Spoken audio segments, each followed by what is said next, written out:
Hello friends, welcome to my channel.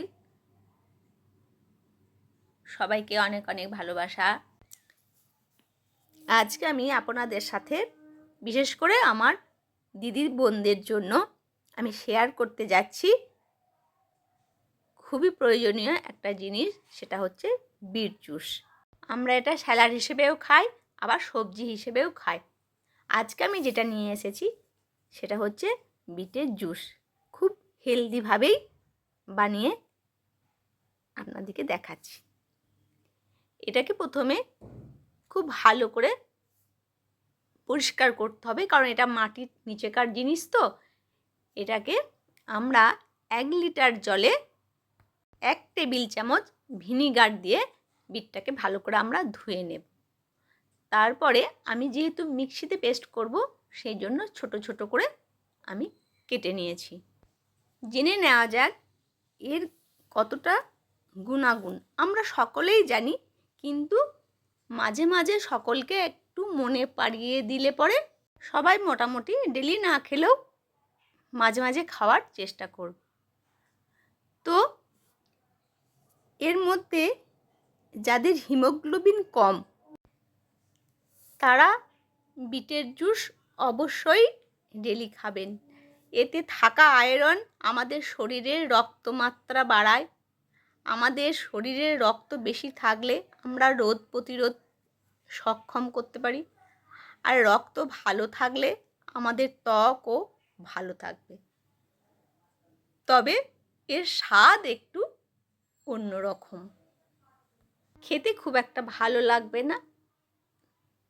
সেই জন্য আমি কিছু এতে অ্যাড করব, আপনারাও এতে অ্যাড করবেন, তাহলে টেস্টটা একটু চেঞ্জ আসবে।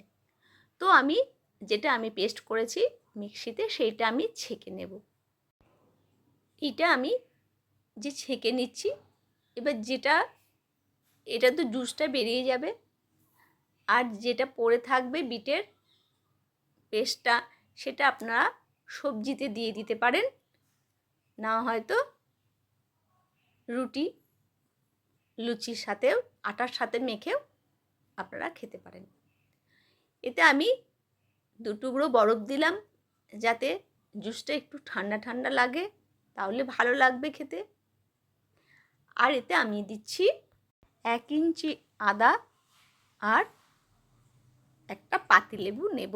এবার 1 ইঞ্চি আদার রস আর 1 চামচ পাতিলেবুর রস আমি এই জুসটাতে মিশিয়ে নেব। তাহলে কি হলো, ওর একটা বিস্বাদ ভাব থাকে, সেইটা খানিকটা চেঞ্জ আসবে। এর সাথে আপনি মধু মেশাতে পারেন, আর তুলসী পাতা, সবই উপকারী জিনিস। তবে এর স্বাদ একটু অন্যরকম হলেও কিন্তু রোজ খাওয়া শুরু করলে এটা অভ্যাস হয়ে যাবে। যেহেতু এটা হেলদি, এটুকু কম্প্রোমাইজ করা যায়, তাই নয় কি? কাল থেকে কিন্তু আমার দিদি আর বোনেরা এটা কিন্তু খাওয়া শুরু করবেন, অতি অবশ্যই খাবেন।